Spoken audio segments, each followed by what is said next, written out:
when I was invited to this conference, we talked about RequestReply, which is messaging system. And by the way, it's open source, so if you need messaging system which doesn't go down in presence of network partitions and scales out very well, talk to us. And thanks to you and the whole conference, we actually kind of changed a little bit the trajectory of our Cadence project, because when we were talking about that initially, we were trying to deliver this functionality for Uber. We didn't do it just to have fun, right? But at the same time, this conference served as a forcing function to deliver that as open source. We practically open sourced just yesterday. We flipped the bit. Our GitHub repo is public, and thanks to all of you. So I will, before going to details of our system and kind of go into low-level details, I want to kind of start from high-level use case and just explain why we think what we are doing is useful and something which you actually probably want to use. If you're not familiar with it, Uber Eats is a service which delivers food to your home from nearby restaurants. So you just get your phone, get Uber Eats app, browse restaurant menus, then you take an order, restaurant prepares the order, and then Uber courier delivers it to you. Backend system for that needs to track the state of the order, right? So order is placed, then we need to go to restaurant, send information to restaurant. Restaurant should confirm the order, give us time when it will be ready. We also don't want to wait much for you to wait much, so we practically estimate time for the car to get to the restaurant. So we will dispatch it before order is ready, practically by the estimated time.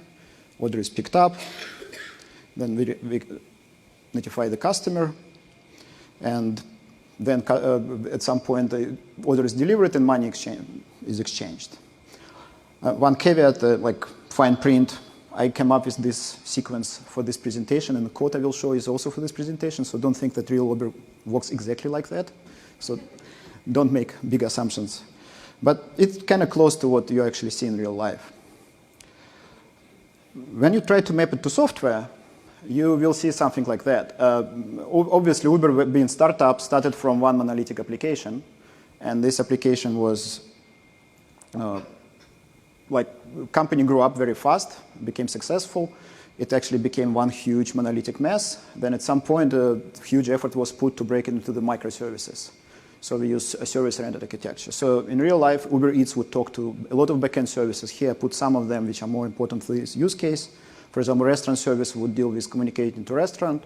Dispatch system would communicate with cars and do estimates of travel times and do all these other goodies related to that.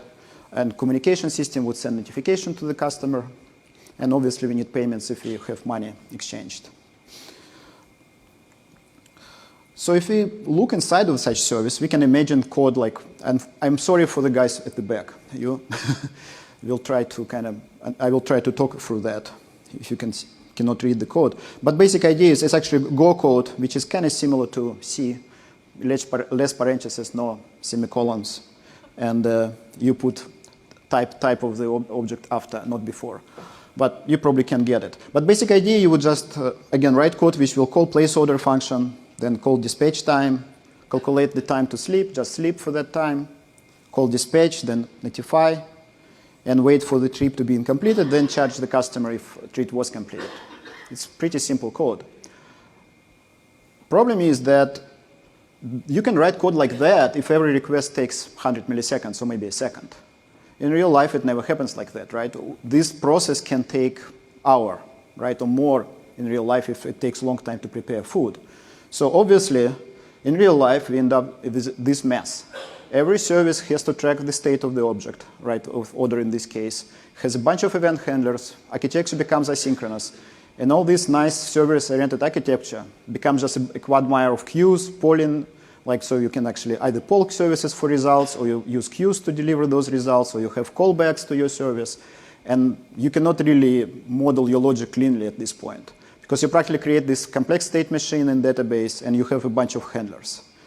And obviously, also you need to deal with timeouts. So everybody who had to implement reliable service, which deals with a lot of other services, and at the same time has to be fault tolerant and scalable knows that.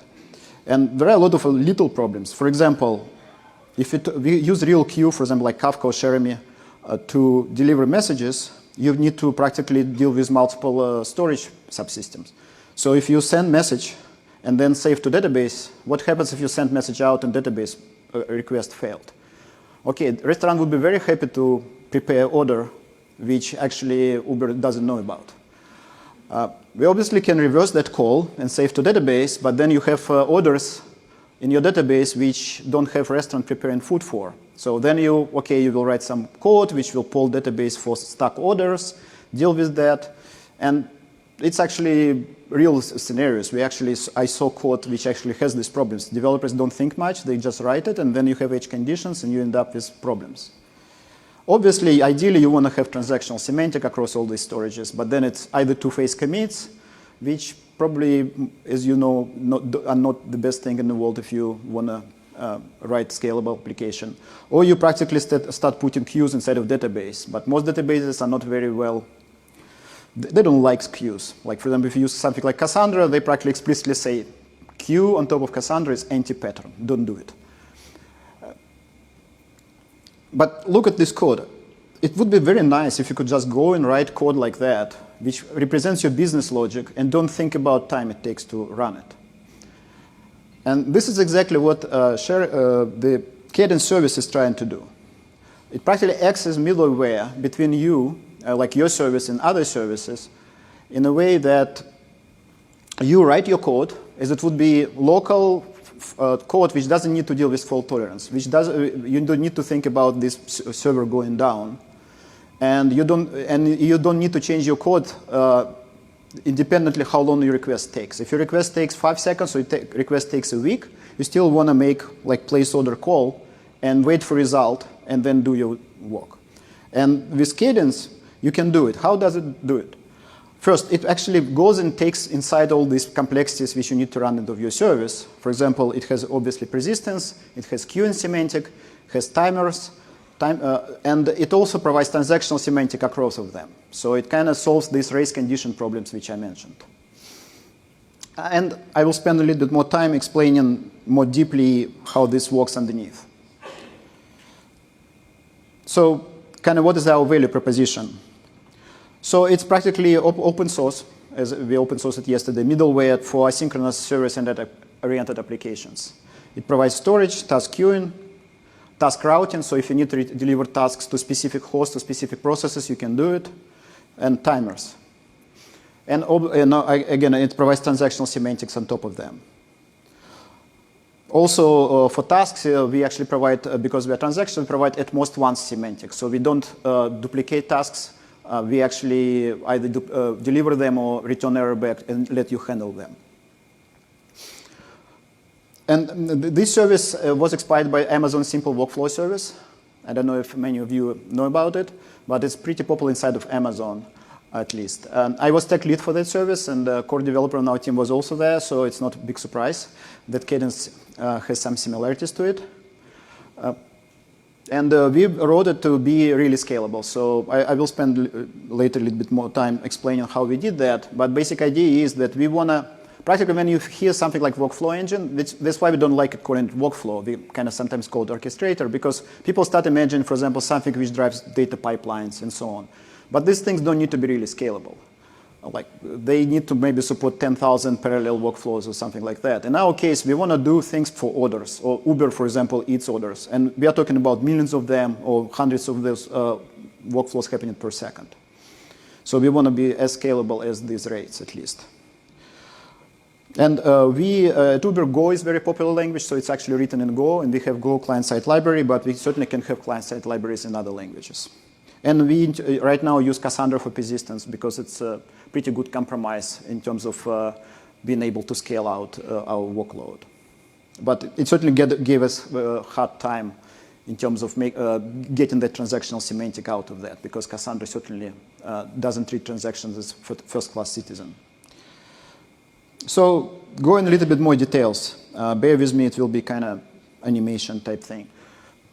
So when we place practically an order, in this case, it's not going to call, application is not going to call directly the service. It will use Cadence as mediator.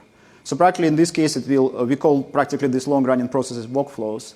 It will create this workflow instance, and we will just store its state as a sequence of events. I will show about it later inside of the system.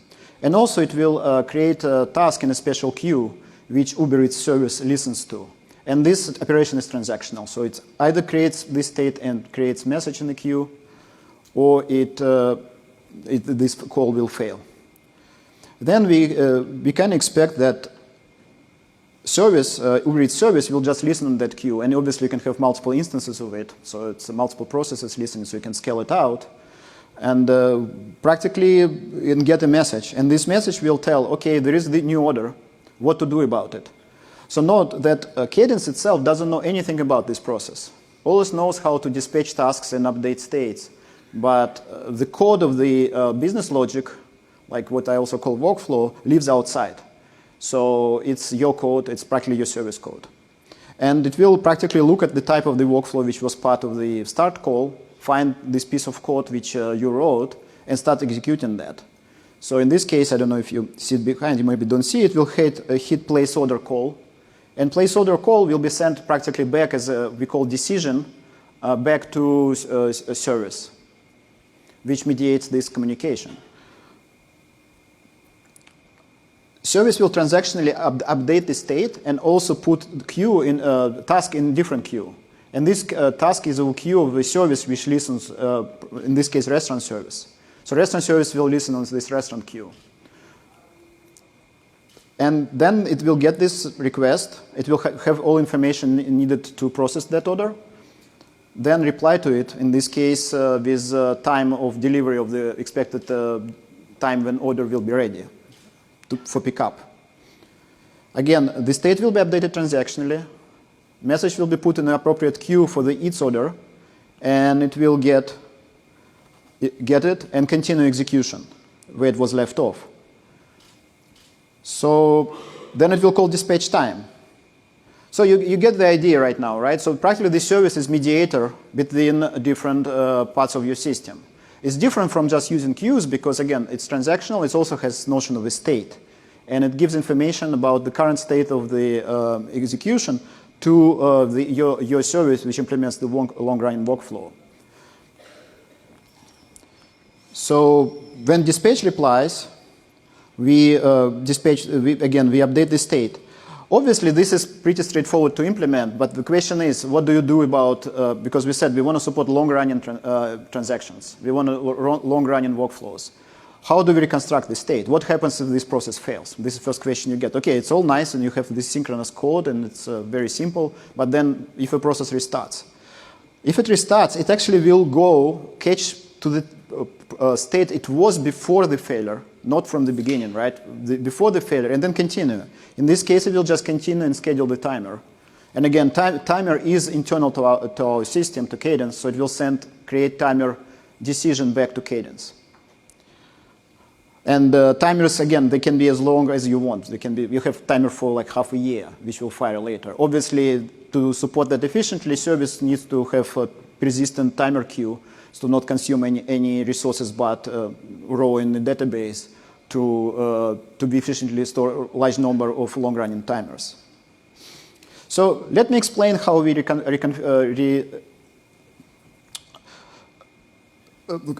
how we deal with failure. Because I said that you can write this like normal-looking code, but then you, in case of failure, we can actually go and reconstruct back to the state it was in.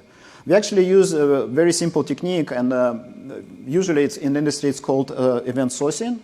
So practically you record all events related to given business process, and then if you apply these events in exactly the same order as they happened first time, and your code is deterministic, very big assumption that piece of code you're writing is deterministic, it will just replaying these events back, it will get in exactly the same state it was before. So it's a very simple concept.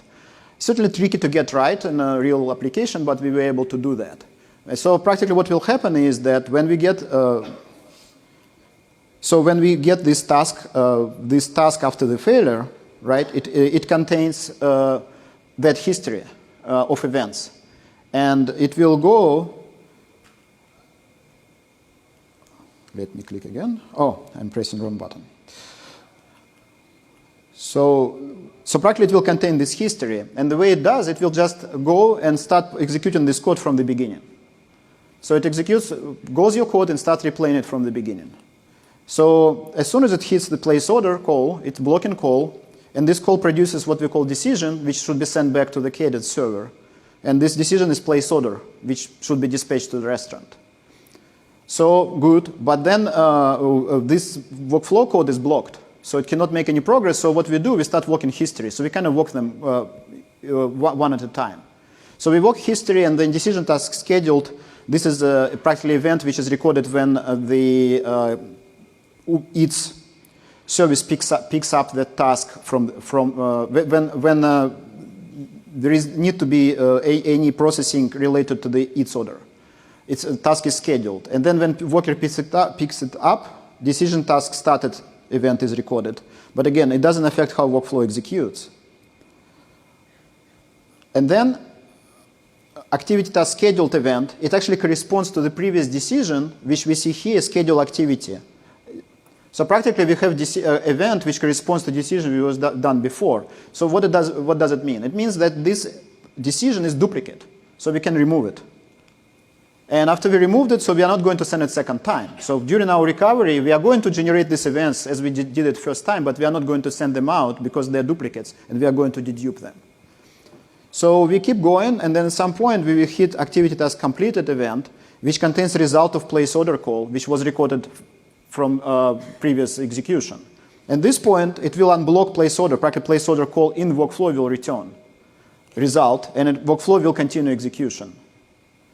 And in this case, it calls dispatch time. Dispatch time creates decision. Dispatch time, like schedule activity dispatch time, and blocks again. But we keep working history, and we will hit activity task scheduled, which will dedupe the decision again. I'm working it slowly just because sometimes it gets confusing. And then at some point, we hit activity task completed for dispatch time, which will unblock our call in workflow. Workflow will make progress again. In this case, it will call sleep. Sleep corresponds to create timer decision. So it will create timer. And at this point, we walked all our history. Workflow is blocked. We cannot do anything else. At this point, we actually can throw away the state of the workflow and send decision back to the service. Practically, in this point, we can keep that cached state cached, or we can just throw it away because we can always recover it later, replaying it from the beginning. And in this case, we practically created single decision. Besides, we executed our workflow from the beginning because we deduped all events which were generated before. So that is very simple concept. Practically, we give you code which looks like normal code, but it can execute any amount of time because we can throw it always from memory and replay it to the point when it was left off. And we have service which takes care of all these hard problems like durability, scalability, fault tolerance, and then also scaling out your service because you can have as many worker processes listening to these queues as you want. And use cases, there are a lot of use cases. From simple ones like persistent timer, which replace kind of cron, right? Because you can have this distributed cron type system. You can have like sign up flows for them. You sign up for your website, you want to do background check. Background check can take 100 milliseconds and can take 3 days if human is involved. You can write the same code, it will just execute. Order fulfillment, I showed you just example of order fulfillment. Data flows, you need to control your data pipeline, right? You practically can go and have orchestrate your pipeline, and again, if your MapReduce job takes 8 hours, you still can say call MapReduce. And I didn't show that, but these activity implementations can heartbeat back, so you can fail that fast if there is something very long running. Machine learning pipelines, and then also everything related to deployments, running your processes, orchestrating your kind of runtime infrastructure. Page flows, I put star there because we don't have direct support yet, but we are considering that, for example, for applications, when you press button on a website on your application, as we have the state machine inside, you can model that how to do transitions between different pages. We want to add this use case as well. So far I talked about client-side view of the story. Practically that was client-side library which talks to a service. We give this client-side library, you just write this code. But how I mentioned a few times that we are scalable and fault-tolerant. How do we do that? So our internally service has multiple components. Most important ones is our history service and what we call matching service. And we have multiple stores. And right now they are collocated in a single Cassandra instance, but as there are no any transactions between them, they absolutely can live outside. Each of them can be separate store, and all of them are partitioned, so you technically can break them also in parts. But having that Cassandra by itself scales out very well, so for not huge installations, you really don't need that. But conceptually, each of these stores is logically separate. And what happens is that this state machine of which we have to keep in sight, which actually generates these events and control, because we also protect every state transition. For example, when you schedule activity, there are like 4 timeouts related to activity. How long it can stay queued, how long it can be executed, heartbeat timeout, and like end-to-end timeout. We need to keep track of all those timeouts, make sure that all transitions happens. History service controls all of that. It has so-called mutable records which contain the state. And then we have separate store which stores events. History service doesn't need to read these events, it just generates them. But front end needs to read them because when we deliver these tasks to processes which needs to recover, front end goes directly to event store, retrieves those events and give it for recovery. We also have task storage, which is practically our queuing mechanism. I mentioned we are using Cassandra, and at the same time I said that Cassandra is not good for queuing. So there is some contradiction there. Actually, Cassandra is good for queuing, but only if you use it append only. Practically, if you append messages at the end, and you always consume them in order, you never update them in the middle to kind of because naive queuing, when you update timestamps and just query it to find messages which are ready to be delivered, are not going to work there. But if you just append data and read it from there and then acknowledge it always by range, it's pretty efficient and it will do it's going to perform well. And we implemented such queuing mechanism on top of Cassandra. So also it allows us to have unlimited number of queues. Because I showed in my example just 3 of them, like 1 per service, but you technically can have queue per process. So for example, if you need to route tasks to specific processes, you can practically just, they are dynamically created, you need to register them. You just say put it for process full.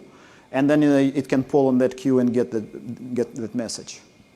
And matching service is the service which delivers tasks because we use long polling, so practically for listening process not to open ports, they just connect to service and say give me something, and this request waits for a minute.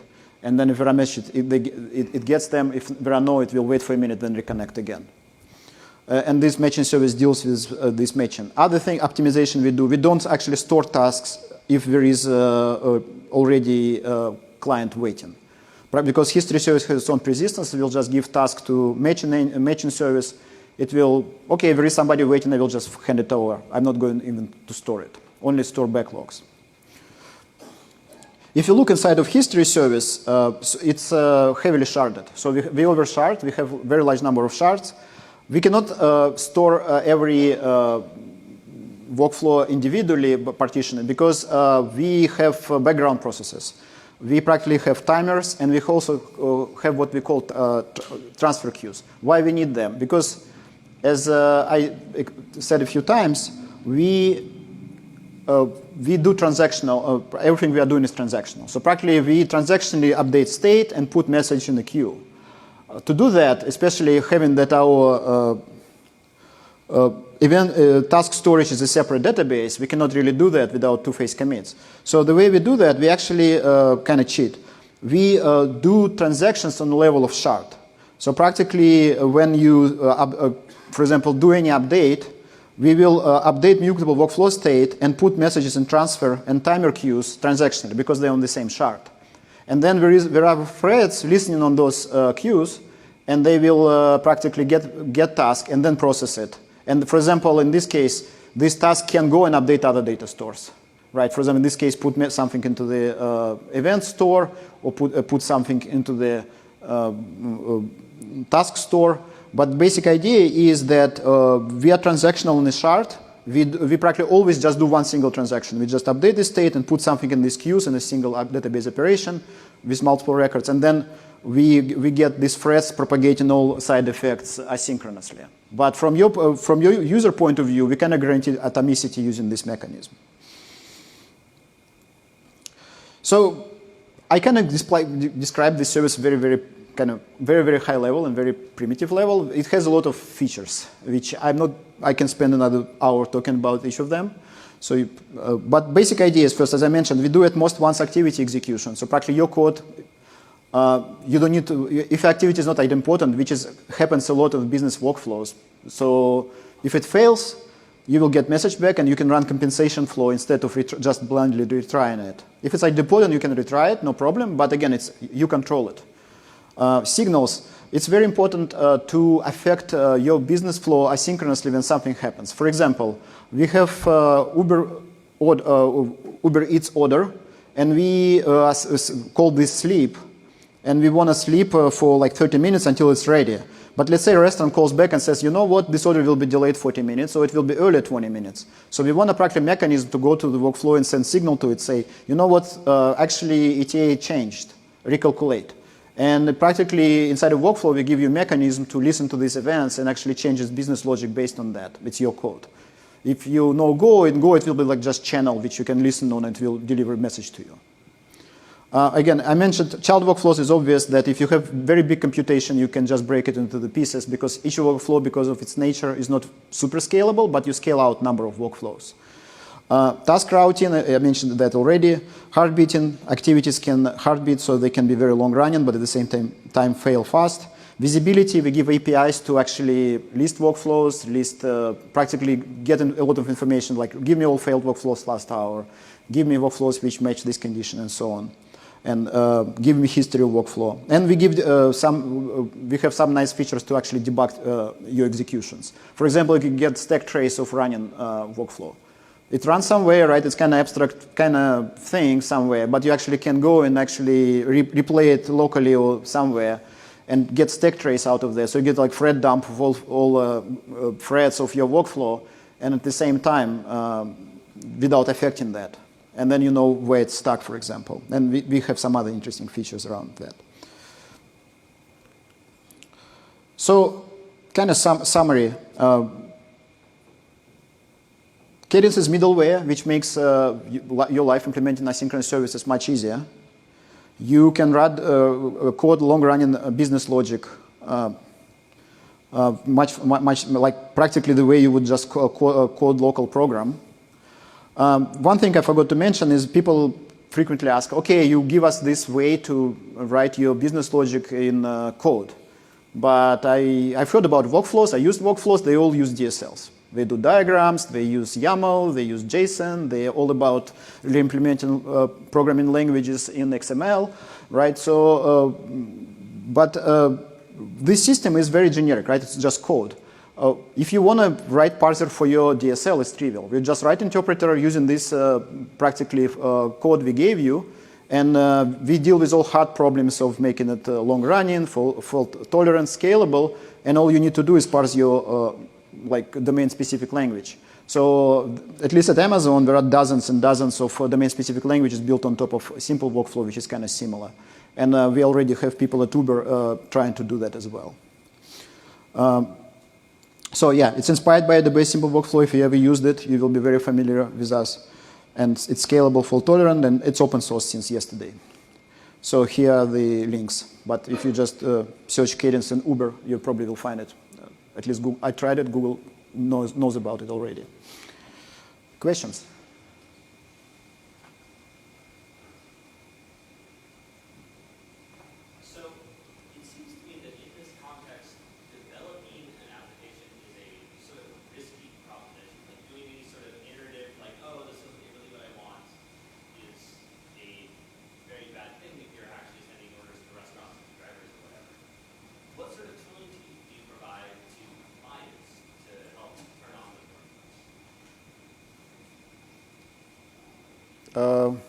I'm not sure I understand the question really. Like, you're saying what type of tools we provide?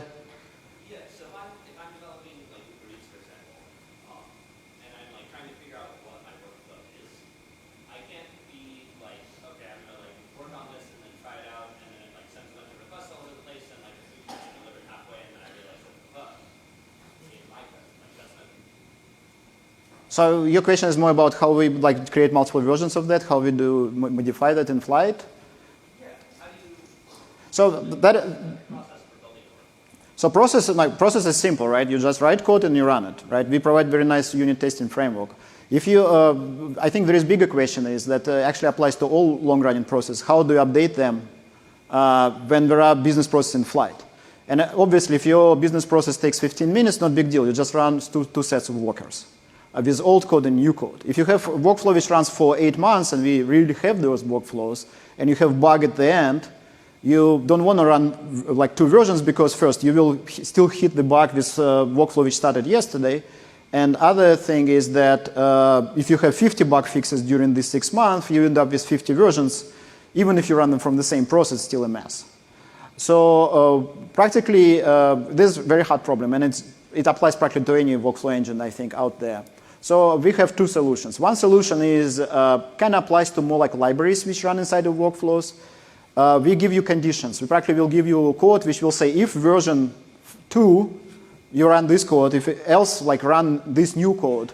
And practically it will replay. When it uses replay, it will go through old code path. And when it executes first time, it will go through new code path.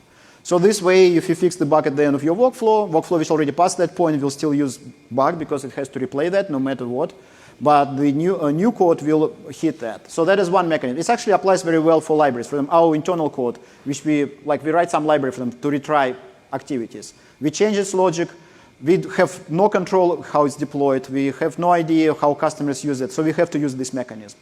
Other idea which we are playing with, for example, we can use history of workflow as cache of activity executions. So if you completely changed your code, we still can look at the history and don't replay it exactly. We just say, OK, this activity was invoked with these parameters. And if you invoke it again, even using different logic, just use it as a cache.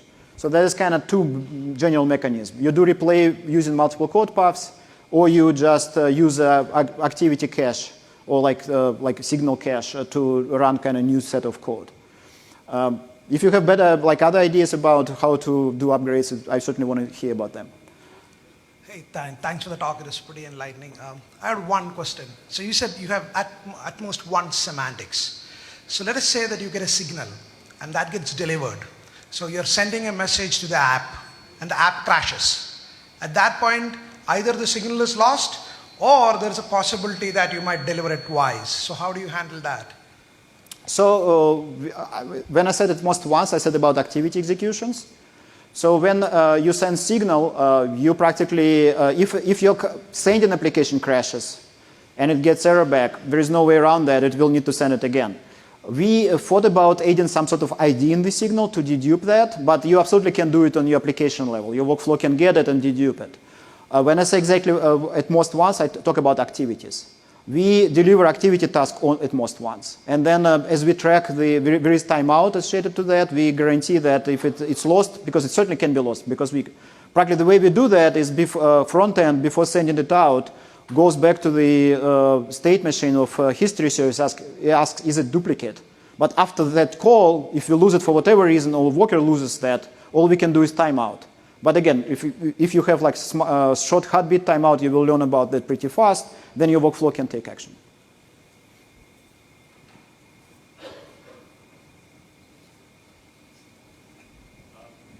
What are the features that Cadence offers that AWS doesn't? What features Cadence offers that AWS doesn't? Right now, not much really, besides being open source. The biggest difference is right now we have Go library, and Go library is synchronous. So you write code, as I showed you, synchronously, where SDBF Java library was asynchronous. So practically you had to use promises, callbacks, and stuff. So I have plans to rewrite Java library at some point to be synchronous logic, which will simplify creation workflows big time. Because and also it was just library was written in a way that required a lot of setup and was very confusing to a lot of people.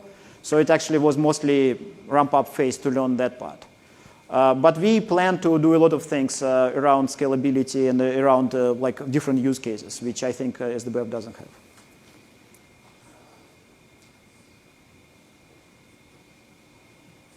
Thank you.